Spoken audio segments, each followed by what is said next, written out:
Brisbane में team India ने कर दिया एक ऐसा कारनामा जिसकी ना थी किसी को उम्मीद। एक सरप्राइज एंट्री के साथ मोहम्मद शमी ने अपनी वापसी पर किया ऐसा कमाल कि सारे के सारे ऑस्ट्रेलियाई टीम हो गई हैरान। और एक बार फिर ब्रिस्बेन साबित हो गया है भारत के लिए लकी मैदान। तो कैसे एक रोमांचक से भरपूर मुकाबले में मोहम्मद शमी की कातिलाना गेंदबाजी, विराट कोहली की हैरत अंगेज फील्डिंग और हर्षल पटेल की मैच चेंजिंग ओवर ने भारत को दिला दी एक यादगार जीत। ये सब जानने के लिए देखिए हमारा ये रिपोर्ट।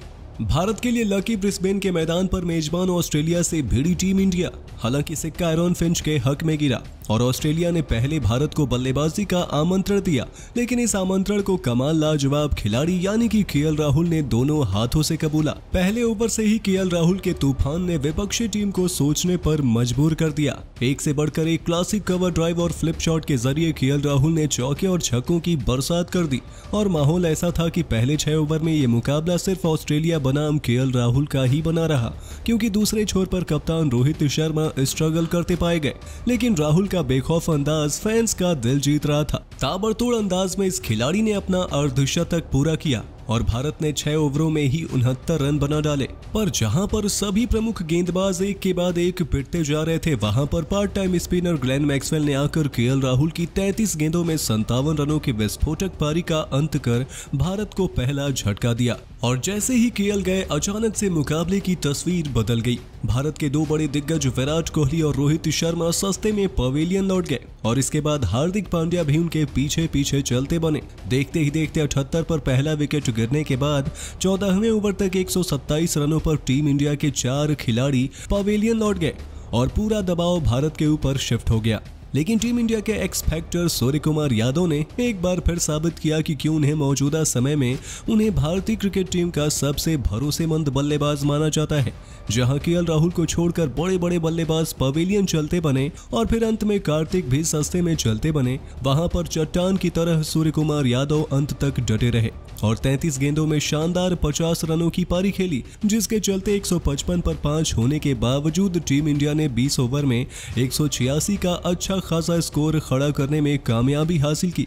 उधर ऑस्ट्रेलिया के लिए केन रिचर्डसन ने शानदार गेंदबाजी करते हुए केवल 30 रन देकर 4 विकेट झटके। वहीं स्टार्क, ग्लेन मैक्सवेल और एस्टन एगर ने एक सफलता हासिल की। लक्ष्य चुनौतीपूर्ण था, लेकिन ऑस्ट्रेलिया के कप्तान तो कुछ अलग ही सोच कर आए थे। पिछले कई महीनों से बल्ले से लगातार फ्लॉप चल रहे फिंच ने वर्ल्ड कप के पहले ही मैच में गजब की फॉर्म पकड़ी। पहले 2 ओवरों में ऑस्ट्रेलिया के 9 रन बने, लेकिन तीसरे ओवर में फिंच ने हार्दिक पांड्या को 18 रन जड़ दिए और यहां से मोमेंटम पूरी तरीके से कंगारुओं की तरफ शिफ्ट हो गया। दूसरे एंड पर वार्नर की जगह ओपन कर रहे मिचेल मार्श ने भी दूसरे एंड से धमाकेदार आगाज किया। केवल 18 गेंदों में 4 चौके और 2 छक्के की मदद से मार्श ने भी 35 रन ठोक दिए। केवल 34 गेंदों में फिंच मार्श की जोड़ी ने 64 रन जोड़ दिए थे और मुकाबले में ऑस्ट्रेलिया ने अपनी पकड़ मजबूत कर ली।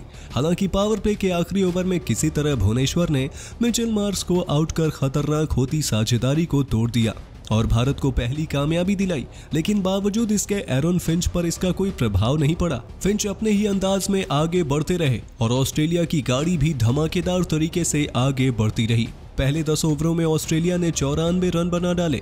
ऐसे में कप्तान रोहित को अपने 12वें खिलाड़ी को मैदान पर बुलाने की जरूरत पड़ी और उन्होंने युजवेंद्र चहल से गेंदबाजी करवाई और चहल ने भी अपने कप्तान के भरोसे को सही साबित कर दिया। यूजी ने स्टीव स्मिथ को पहले ही ओवर में चलता किया और लगभग उसी ओवर में ग्लेन मैक्सवेल को भी पवेलियन की राह दिखा ही दी थी। लेकिन तब विकेट के पीछे दिनेश कार्तिक से एक आसान सा मौका छिटक गया, जो भारत को काफी ज्यादा भारी पड़ा। हालांकि मैक्सवेल ज्यादा कंफर्टेबल नहीं दिखे, लेकिन उन्होंने फिंच के साथ मिलकर ऑस्ट्रेलिया को काफी अच्छी स्थिति में पहुंचा दिया।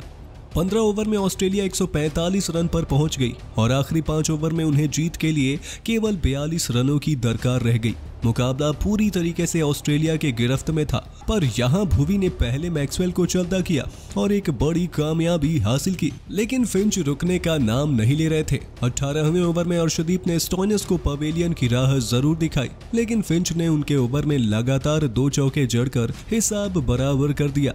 आखिरी के 12 गेंदों पर ऑस्ट्रेलिया को जीतने के लिए केवल 16 रनों की दरकार रह गई थी और उनके कप्तान अभी वहां मौजूद थे। लेकिन उसके बाद कुछ ऐसा हुआ जिसने पूरे क्रिकेट जगत को हैरान कर दिया।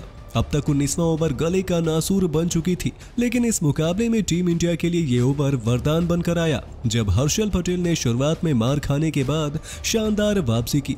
जब सभी गेंदबाज एरन फिंच के सामने बेबस नजर आ रहे थे, वहां पर हर्षल ने आकर ऑस्ट्रेलियाई कप्तान के स्टंप्स बिखेर दिए और उसके बाद अगली ही गेंद पर विराट कोहली के उस शानदार थ्रो ने टीम डेविड को बाहर का रास्ता दिखा दिया और ये मैच यहां से पलट गया। 19वें ओवर में हर्षल ने केवल 5 रन दिए और आखिरी ओवर तक मुकाबला खिंच गया, जहां ऑस्ट्रेलिया को जीतने के लिए 11 रनों की दरकार रह गई। और तब कप्तान रोहित शर्मा ने एक ऐसा मास्टर स्ट्रोक खेला जिसने सभी को हैरान कर दिया। सभी के उम्मीदों के विपरीत मोहम्मद शमी को रोहित ने आखिरी ओवर का जिम्मा सौंप दिया और शायद ऑस्ट्रेलिया भी इसके लिए प्रिपेयर नहीं थी। आखिरी ओवर में पहली 2 गेंदों पर केवल 4 रन बने और फिर अगली गेंद पर शमी विराट कॉम्बो ने मिलकर कमिंस को बाहर का रास्ता दिखा दिया। अगली गेंद पर एगर रन आउट होकर बाहर लौट गए और फिर आखिरी 2 गेंदों पर जोश इंग्लिश और गेन रिचर्डसन को बोल्ड कर मोहम्मद शमी ने भारत को एक हारा हुआ मुकाबला जिता दिया। जहां पूरे मैच में मोहम्मद शमी कहीं नजर नहीं आए, अचानक से आखिरी ओवर में उन्होंने केवल 4 रन देकर 3 विकेट झटक लिए और मोहम्मद शमी भारत की जीत के हीरो बन गए। टीम इंडिया ने लगभग हारी हुई बाजी पलट दी और 6 रनों से ऑस्ट्रेलिया को हराकर अपने वर्ल्ड कप अभियान की शुरुआत धमाकेदार अंदाज में कर दी है। तो दोस्तों, आप भारत की जीत और मोहम्मद शमी की गेंदबाजी को 10 में से कितने अंक देना चाहेंगे? अपनी राय नीचे कमेंट में जरूर बताइए और ऐसे ही शानदार खबरों के लिए सब्सक्राइब कर लीजिए हमारे YouTube चैनल को।